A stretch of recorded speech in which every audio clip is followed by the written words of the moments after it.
साल 350 BC Egypt में एक बादशाह था जो लोगों पर जुल्म करता था और खुद को खुदा कहलवाता था। ये गुरूर के नशे में धुत था। इस इंसान का नाम मुसाब बिन वलीद था, जिसे आज हम फिरौन के नाम से जानते हैं। फिरौन ने बनी इसराइल को अपना गुलाम बना रखा था और वो बनी इसराइल पर बहुत जुल्म करता था। फिरौन की हुकूमत को कई साल गुजरते गए और इसका जुल्म भी बढ़ता गया।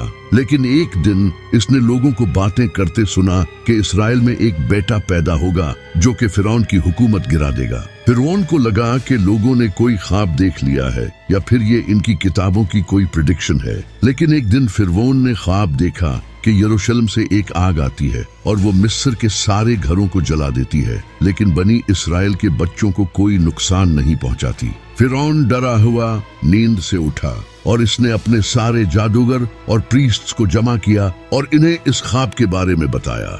उन्होंने कहा कि बनी इसराइल में एक लड़का पैदा होगा और इजिप्शियंस इसके हाथों मारे जाएंगे। ये सुनकर फिरौन ने हुक्म दिया कि बनी इसराइल में जो भी लड़का पैदा हो उसे मार दिया जाए। फिरौन के इस हुक्म के बाद से बनी इसराइल में जो भी लड़का पैदा होता उसे मार दिया जाता था। लेकिन एक दिन इकोनॉमिक्स एक्सपर्ट ने फिरौन को कहा कि बनी इसराइल के बूढ़े मरते जा रहे हैं और अगर कोई लड़का पैदा होता है तो उसे हम मार देते हैं। इस तरह तो कोई मर्द भी बाकी नहीं बचेगा जिसे हम गुलाम बना सके और काम ले सके।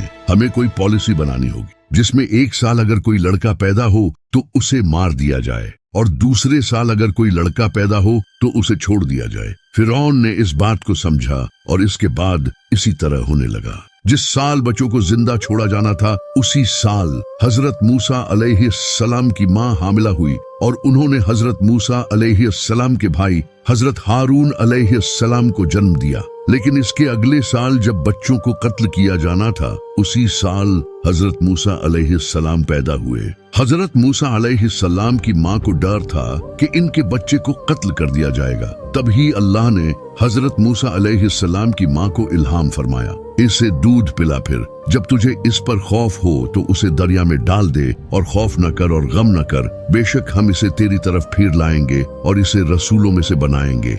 हजरत मूसा अलैहिस्सलाम की मां ने अल्लाह के हुक्म को माना और हजरत मूसा अलैहिस्सलाम को एक टोकरी में डालकर दरियाए नील के किनारे जाकर पानी में छोड़ दिया। जब हजरत मूसा अलैहिस्सलाम की मां ने इन्हें दरिया में छोड़ा तो अल्लाह ने टोकरी को हुक्म दिया और ये तैरती हुई फिरौन के महल के किनारे दरिया पर आ गई। वहां से महल के नौकरों ने इस टोकरी को उठाया और फिरौन की बीवी के पास ले गए। फिरौन की बीवी एक नेक और अच्छे दिल की औरत थी। जैसे ही उसने हजरत मूसा अलैहिस्सलाम को देखा तो अल्लाह ने इसके